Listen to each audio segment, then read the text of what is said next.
Assalamualaikum warahmatullahi wabarakatuh. Alhamdulillahirabbil alamin wa bihi nasta'in wa ala umuri dunya waddin wa ala alihi wa sahbihi ajmain, amma ba'du. Pertama-tama dan yang paling utama, marilah kita panjatkan puji beserta syukur kita kehadirat Allah Subhanahu wa taala. Salawat beserta salam semoga tetap tercurah limpahkan kepada junjungan kita, yaitu Nabi Muhammad sallallahu alaihi wasallam. Tak lupa kepada keluarganya, kepada para sahabatnya, kepada tabi'in, dan mudah-mudahan sampai kepada kita selaku umatnya, dan semoga kita semua mendapatkan syafaatul uzma di hari kiamat nanti, amin ya rabbal alamin. Bismillahirrahmanirrahim. Halo teman-teman semua, apa kabar? Semoga selalu dalam keadaan sehat walafiat dan selalu dalam lindungan Allah Subhanahu wa taala. Di sini izinkan memperkenalkan diri, nama saya Mimi Mutiara dari Fakultas Agama Islam kelas 1C. Akan menerangkan sedikit tentang hadis maklub. Bismillahirrahmanirrahim. Di sini saya akan terlebih dahulu menjelaskan apa sih hadis maklub itu. Menurut bahasa, kata maklub adalah isim maf'ul dari kata qaub yang artinya membalikan sesuatu dari bentuk yang semestinya. Jadi di definisi menurut bahasanya saja sudah terlihat ya teman-teman, bahwa di dalam hadis ini bisa dibilang tidak tertib, karena bisa jadi yang harusnya di awal jadi diakhirkan, dan yang harusnya di akhir jadi berada di awal, seperti itu. Nah, kalau tadi kan saya menerangkan tentang definisi hadis maklub menurut bahasa. Sekarang saya akan menjelaskan pengertian hadis maklub menurut istilah. Jadi hadis maklub menurut istilah adalah mengganti salah satu kata dari kata-kata yang terdapat pada matan atau sanad sebuah hadis. Jadi mengganti salah satu katanya itu maksudnya mendahulukan apa yang seharusnya diakhirkan dan mengakhirkan apa yang seharusnya didahulukan. Seperti itu teman-teman. Jadi ya setelah seperti yang telah saya jelaskan tadi, bahwa hadis ini tidak tertib menurut saya, itu menurut pemahaman saya di sini itu bisa dibilang tidak tertib. Karena apa?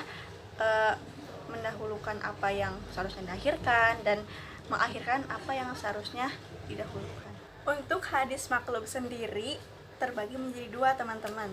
Yang pertama ada maklub matan dan yang kedua ada maklub sanad. Seperti yang sudah saya sampaikan tadi, bahwa maklub itu terbagi menjadi dua ya teman-teman. Yang pertama ada maklub sanad. Maklub sanad adalah hadis maklub yang penggantiannya terjadi pada sanadnya. Maklub sanad ini mempunyai dua bentuk. Nah, bentuk yang pertama, seorang perawi mendahulukan dan mengakhirkan satu nama dari nama-nama para perawi dan nama ayahnya. Misalnya, sebuah hadis yang diriwayatkan dari Ka'ab bin Murrah. Namun, seorang perawi meriwayatkan hadis tersebut dengan mengatakan Murrah bin Ka'ab. Jadi, yang dimaksud sanad maklub sanad di sini maksud saya adalah yang benar Ka'ab bin Murrah. Karena hadis ini maklub, maka sanadnya itu yang pertama diakhirkan dan yang akhir dipertamakan, didahulukan, yaitu Murrah bin Ka'ab, dan itu salah teman-teman. Nah, untuk bentuk yang kedua yaitu seorang perawi mengganti salah satu nama dari nama-nama perawi sebuah hadis dengan nama lain, dengan tujuan supaya nama perawi tersebut tidak dikenal. Seperti hadis yang sudah terkenal yang diriwayatkan oleh Salim, namun seorang perawi mengganti namanya dengan nama Nafi. Nah, ini juga termasuk kepada hadis maklub teman-teman. Karena apa? Karena nama perawi yang asli diganti menjadi nama perawi yang lain, dan itu termasuk mengubah hadis, dan itu sangat tidak diperbolehkan teman-teman. Nah, tadi kan ada maklub sanad ya teman-teman. Nah, sekarang saya akan menjelaskan tentang maklub matan. Maklub matan adalah hadis maklub yang penggantiannya terjadi pada matannya. Maklub matan ini mempunyai dua bentuk. Sama saja seperti tadi, mempunyai dua bentuk. Nah, bentuk pertama dari maklub matan ini adalah seorang perawi mendahulukan sebagian matan yang seharusnya diakhirkan dari sebuah hadis dan mengakhirkan sebagian matan yang seharusnya didahulukan. Nah, di sini ada contoh hadis, satu hadis nih teman-teman, yang bunyinya, ada seorang laki-laki yang bersedekah, kemudian ia menyembunyikan sedekahnya sehingga tangan kanannya tidak mengetahui apa yang disedekahkan oleh tangan kirinya. Ini adalah salah satu riwayat yang terbalik yang dilakukan oleh seorang perawi. Nah, mungkin ada yang belum mengerti apa sih yang terbalik dari hadis tersebut. Nah, di sini teman-teman bisa lihat bahwa di hadis tersebut ada kata, mungkin di antara teman-teman ada yang belum mengerti bagian mana sih yang terbaliknya. Nah, bisa dilihat dari hadis, di dalam hadisnya ada kalimat sehingga tangan kanannya tidak mengetahui apa yang disedekahkan oleh tangan kirinya. Nah, yang benar adalah sehingga tangan kirinya tidak mengetahui apa yang disedekahkan oleh tangan kanannya. Jadi ada yang terbalik antara tangan kiri dan tangan kanan. Nah, bentuk kedua dari maklub matan adalah seorang perawi menyambung sebuah matan hadis dengan sanad hadis lain dan menyambungkan sebuah sanad hadis dengan matan hadis lain.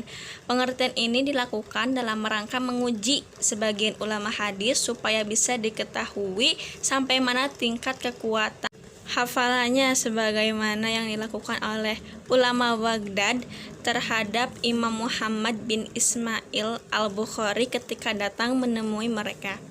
Al-Khatib al-Baghdadi meriwayatkan bahwa para ulama Baghdad berkumpul dan bersepakat untuk membolak-balikkan matan dan sanad 100 hadis, di mana mereka menyambungkan matan dengan sanad lain dan menyambungkan sanad dengan matan lain. Kemudian mereka memberikan hadis-hadis yang mereka balik matan dan sanadnya kepada Imam Bukhari, menanyakan kepadanya. Maka satu persatu beliau mampu mengembalikan matan ke sanadnya dan mengembalikan sanad ke matannya tanpa melakukan kesalahan sedikit pun. Pasti teman-teman semua bertanya kan, apa sih hukumnya dari hadis maklub ini? Sebenarnya hadis maklub ini itu termasuk kepada hadis doif, tapi hukumnya itu tergantung apa tujuan kita mengubah struktur dari hadis tersebut. Yang pertama, jika kita membalikan matan atau sanadnya bertujuan agar sanad atau matannya tidak diketahui, maka itu tidak diperbolehkan, karena itu sama saja merubah hadis, dan perawi yang merubah hadis adalah perawi yang dusta. Hukum yang kedua bisa diumpamakan seperti ini. Misalkan kita memiliki santri atau murid, kita ingin menguji nih seberapa kuat hafalan terhadap suatu hadis.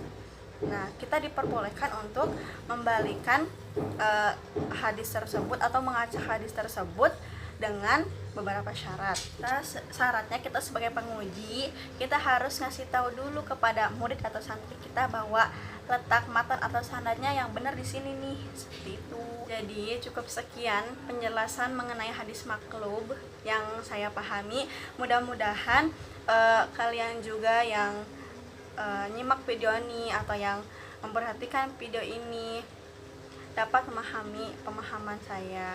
Jika ada kekurangan, mohon maaf karena saya masih tahap belajar. Mudah-mudahan bermanfaat bagi diri saya sendiri, khususnya umumnya buat kalian semua. Wabillahi taufiq wal hidayah. Assalamualaikum warahmatullahi wabarakatuh.